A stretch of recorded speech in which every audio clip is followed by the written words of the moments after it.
Alright guys, how's it going, and welcome back to the channel. Now in today's video we're going to be looking at 5 ways that you can make money as a graphic designer, whether you're fresh out of uni or if you're a seasoned professional. I left home about 6-7 years ago, went to uni and then moved to London with literally no money, but managed to get by using a range and combination of these points to gradually build my way up to where I am today, which is probably the most financially stable point I've ever been in my life. Also, with the world situation constantly changing, it seems as if more brands, more agencies are turning to the online space to not only like push their campaigns, so more like digitally led campaigns, but also to find creators and, you know, find people to hire, find services, find products. It all seems to be progressively more towards the digital space. So I personally found it quite useful to have multiple streams of income from a few of these different points in order to be financially secure. You just need to decide which ones are going to work for you. Also, while you're at it, drop the video a like, comment, subscribe. It really does help. And yeah, let's get on with the video. So my first point is a full-time design job. Now this might seem like a little bit of an obvious one for a lot of you, but I know that many creatives sort of desire to come straight out of education and get straight into their own sort of freelance world, make it on their own, build their own studio, build their own brand. Now, this is a great idea in theory, but it might not be so feasible when you first start out. Now, even if you've been out for a few years, you might not have enough consistent freelance work to be sustainable. Now, I strongly recommend that everyone works in the industry for at least a few years before going out on their own. Not only does this provide a stable income, but it also gives you that experience to work with clients you might not have had access to before, and to work alongside some other creatives, some other designers who you can learn from and grow from at quite a rapid pace. Now, if you're fresh out of education, landing that first full-time position as a junior will probably be one of the hardest things you do in your career. Junior positions are highly competitive, and the starting salaries, depending on where you go, are not always that great. Especially if you're in London and you're on one of those lower salaries, it's very, very expensive to live here, and you might find it quite difficult, so you might have to find extra work really to get by. You can, however, work your way up fairly quickly, especially if you sort of move between a few different companies. It's good to get a few years experience under each place. It's good for your CV, but I often find you'll get the bigger salary jumps if you sort of move once you've got that initial experience. There are many different avenues that you can pursue in your design career, whether that's for a design studio, working for a marketing or advertising agency, or working as an in-house designer for a brand. Each of these will have their pros and cons, but I recommend, especially in your early stages of your career, working at a few different places to really find out what you like and what you don't like to work on. I know many people that think they want to do something and they get into the job and they get into position, they're doing it every day and they suddenly don't like it anymore. So it is good to bounce around a little bit at the start of your career to find out what you really do like. This also provides a great range of experience across a lot of different sectors, and you'll find that you grow as a creative a lot quicker this way. Point number 2 is freelancing, and this is another good way to make a good amount of money, whether that's freelancing for your own brand or for yourself, or working on a freelance basis for a company or an agency. Typically, working freelance will allow you to charge a little bit more for your hourly rate compared to what a full-time salary was. The only difference is you really don't have the job security that you would do with a full-time position. So it depends whether you want to work having that security or if you would rather make a little bit more money, but you never know where you're going to be. I have freelanced since the start of uni for myself and for companies, and find it one of the best ways to make an extra bit of cash. One of the main reasons for this is you can actually do it on top of your full-time job. So if you're like me and you work full-time from Monday to Friday, you can do a little bit of freelance in your evenings, you can do a little bit of freelance on the weekend, just to stack up that extra cash. Now, for me, one of the best ways to actually get freelance is through word of mouth and social media. Now, you should never rule off like word of mouth. I worked for a few friends fresh out of uni, starting their own companies, and you know, this was like 3 or 4 years ago, and I'm still getting recommended by them to new clients that I'm bringing on now. So it's important that when you're working with your clients, you give them the best experience. And also, it doesn't matter how small or big the job is that you take on for people, you never know who they might know, their friends or whatever, and it does gradually build up. So yeah, word of mouth is very, very important. Another way of putting yourself out there is on social platforms. People turn to things like Instagram, Facebook for a lot of things these days, and creative services is definitely one of them. I found by building an audience on Instagram, Facebook, that sort of thing has brought me a load of freelance over the years, just by connecting with people online and sharing my work with the world. In the beginning of your career, you might need to sort of widen the scope of sort of things you'd be willing to work on. So it might not be just logo designs and things like that. It might have to be, you know, some of the drier templating or creating slides, creating documents. Over the years, I've assisted on many things, even like helping people run their Instagram accounts, making sort of social media marketing templates, and helping people, I don't know, take food photography, for instance. It's about widening your scope depending on how much you need the money, and sort of getting involved with as much things as you can, and maybe not being so niche on what you can provide to your clients. You can also work for a company on a freelance basis, whether this is just a couple days a week or, you know, it's only for a set amount of time, but it's a really good way to get a bit of experience and also sort of get your head in the door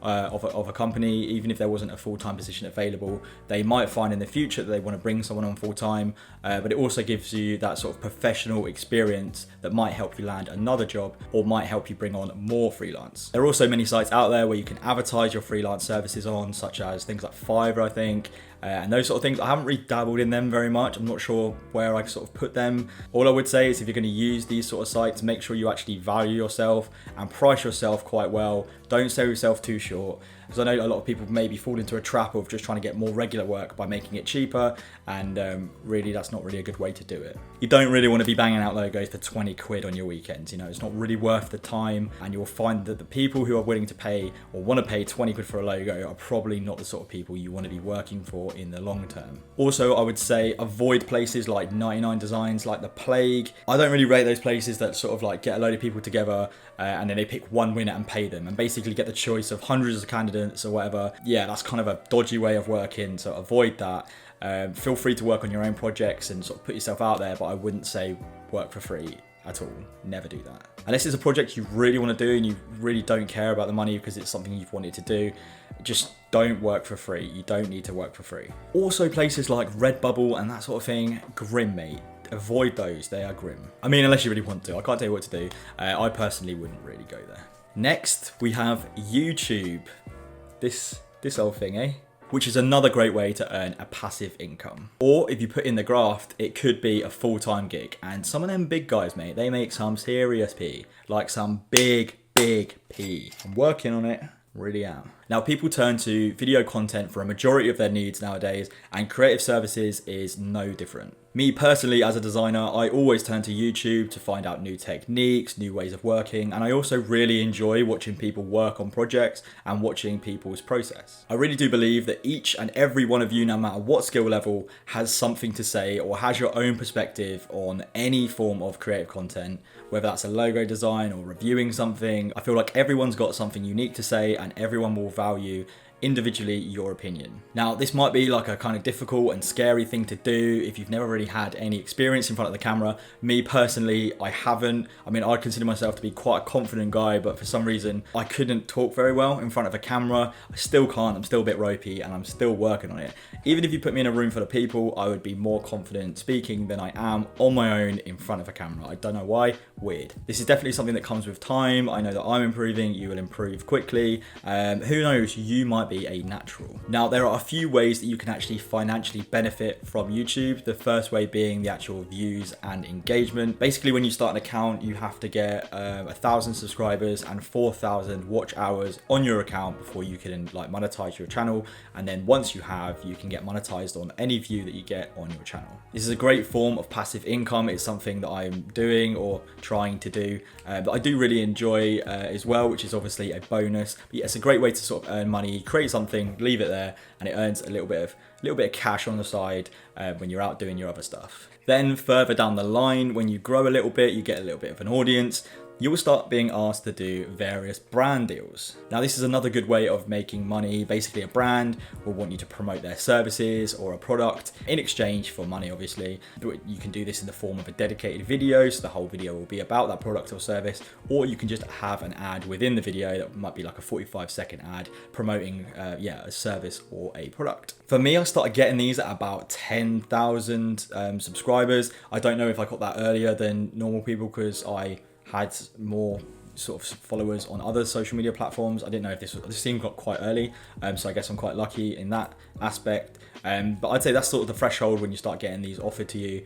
And I've had a range of different things offered to me in terms of what people want me to promote, and some people have offered me some decent money, but it doesn't really align properly with my audience, you guys watching. So I think it's very, very important to make sure that if you do start taking these brand deals, they do align with your audience. I personally will only promote a service or a product that I would actually use, or if it's in the sort of the design area that I think you guys might want. Funnily enough, that leads me on to today's sponsor. This seemed like a good time to sort of slide that in. This is all an example, yeah, which is Skillshare. So for those of you who haven't heard about Skillshare, it's an online learning platform with thousands of great classes. So it's perfect if you want to learn a new skill or if you want to dive a little bit deeper into your craft. I find it super interesting, and I only realized the other day you can actually listen to it offline, so you can save them and then listen to it on the tube, on your way to work, that sort of thing. I've recently been watching How to Design Brands That People Care About. Now this is by Alex Center, and it's really interesting to watch the perspective and watch the process of someone who's worked with some of the biggest brands worldwide. Definitely inspires me and sort of gives me that push to like want to progress and do a little bit better and improve on my skills. The platform is curated specifically for learning, and they're constantly adding new and exciting classes. So the first 1,000 of you guys watching this to use the link down below will get 1 month free trial of Skillshare. I recommend you just go and give it a go and watch a few classes, because I find it really useful and I've really enjoyed watching a lot of the series on there recently, and I know you'll love it as well. So yeah, link down below, go check it out, and let's get back to today's video. One last thing on YouTube, it's also a great way to put yourself out there, build more of an audience, and sort of put yourself out to the world. I've had a load of freelance offered to me for YouTube, and even a few full-time jobs offered because they've seen me on YouTube, they've seen my work, and then they've gone for me from there, and yeah, offered me a full-time position, which is always nice to get. If you are a little bit nervous of putting yourself out there in front of the camera, start off with some Instagram Reels, they're banging at the moment, some TikToks, that sort of thing. Just some shorter form content, sort of build your confidence up a little bit, and then when you feel like it, bang out a full video, or even just go for a full video. Film it, edit it, do whatever. You don't have to post it, just film it, keep it there. I challenge you to do that. If you're watching this and you want to do it, just film yourself a video, create it, edit it, whatever, put it together. You don't have to upload it, just make one offline. People will literally hate on you for anything in life, so my advice is you might as well do something you want to do, because you're gonna get hate anyway. So my fourth point is creating products and merchandise. There is a good amount of money to be made from using your own style to create things like posters, prints, stickers, t-shirts, that sort of thing. So not only is this a good way to earn some extra cash, but it's a good experience all around. You'll probably find that you take experiences from this or things you've learned from this that you can apply to, I don't know, your freelance or a full-time job. And it's also a really good way to connect with your audience or grow an audience and sort of build your own brand around you. I personally love getting products from small independent artists, and I know a lot of you guys do too. So an example, last year I created a zine which I collaborated with a lot of artists on City Soda Club, and it allowed me to connect with my audience and also make a physical product that I put together and I sold online. And this done really well. I was quite happy with my first ever product out there, or one of my first few products out there, physical products. It done really well. We made a good amount of money for charity. It was all for charity, which is good. But it was a good way to sort of test the water on your first product. Overall, I found the experience really rewarding, and it's really nice to see an actual physical product in a highly digital world. People very much appreciate those sort of physical things, those physical products, physical things they can see and touch and interact with in this highly digital world, so which is always a good thing. Now, this is a very easy thing. I think it's a lot more easy than people think to actually get started. There are a lot of services online that once you've created your design will be able to sort of print it and deliver it for you. Obviously they take a fee from that, but it sort of takes away a lot of the time from your end. Only thing I would say about these services that you might find online is do your research into it, check out the quality. Some of the quality is quite shit on a lot of these places. I know I've like got t-shirt printed on, I'm not going to say any specific sites, but you know, like the big ones where they just do generic stuff, the quality ain't great. So if you're thinking of launching a brand and doing it through there, if you're taking it seriously, I wouldn't recommend it. I think if you're taking it like really seriously, you want to do this as a nice high quality brand, you need to be sourcing your own t-shirts, you need to be sourcing your own printers, sort of look around the market and build something that's a lot better quality. You also don't want to cheapen your brand by, you know, spending ages on a really nice print or, you know, design or whatever you've done and then stick it on a cheap t-shirt. it's going to just make your brand seem cheap, which you don't want to do. So it's definitely worth investing some time in sourcing some high quality garments and papers. And I know quite a lot of people that started this as a side project, doing it on the side of work or freelancing or whatever, and it's now their full-time gig, whether they have, you know, clothing brands or whether they sell their sort of merch and prints and stuff full-time. And it'd be cool to have your own brand, wouldn't it? So it's definitely something I recommend you should give a go, really work on, really invest your time into, you know, take it seriously. And who knows, it could be a full-time money earner. You could have your own brand in no time. Now, our fifth and final section is digital-based assets. Again, creating your own digital assets is a really good way to earn some passive income. And who knows, if you're good enough, this could also be a full-time gig. I know a lot of people in the space right now who are actually earning a majority of their money through these digital assets. Now, everyone wants to be as efficient as possible because at the end of the day, time is money. So providing people with Photoshop actions, plugins, templates, giving people like a really valuable service will be really valuable to them as a customer. Now there's an endless amount of products and services that you can provide over time, build upon that sort of thing. And if you've got your own style and, you know, your own way of working that people like, people will come back to you specifically for your style of templates, products, whatever, etc. Especially as the market becomes more and more saturated. One word of advice to be successful in this area: when creating your products, it's important to either be, you know, better quality, more efficient, or just different from the rest of the competition. Ultimately, if you create something that stands out, you're going to have more success. So have a think about how you can create something that would be valuable to someone else, whether that's creating a font, whether that's textures, or whether that's developing icons. Also, unlike the previous point on the physical products, you only have to perfect this once. After you've perfected your product, you can have an unlimited amount of downloads, meaning that the amount of time you spend, like per hour, how much you earn per hour sort of thing, only goes up from there. You also don't have to worry about packaging or shipping costs, meaning that you have a higher profit margin. Again, there are loads of services online that allow you to promote and sell your assets through their online stores, places like Creative Market, Envato, that sort of thing. These places do allow you to get a lot more eyeballs on your products, but they will take a higher fee or, you know, a cut of each sale, which can be good, it can be bad, depends how much you really get from it and depends what you're sort of wanting to earn from it. An alternative to this would be creating your own store. Again, this means that you can take maybe, you know, a higher profit margin, but it means that you need to do all the marketing and you need to get the eyeballs on that service, so you need to do the promotion for it and that sort of thing.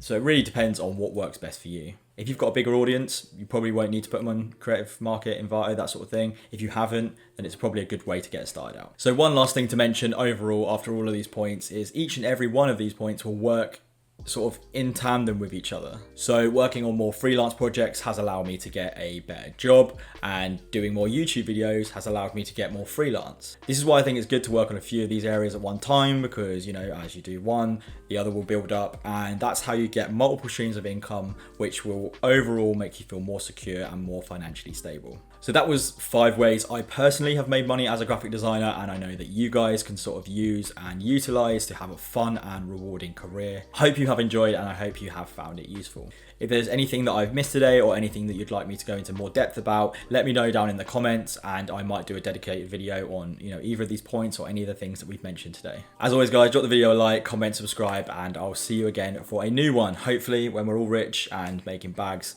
But yeah, all right, catch you later. Cheers.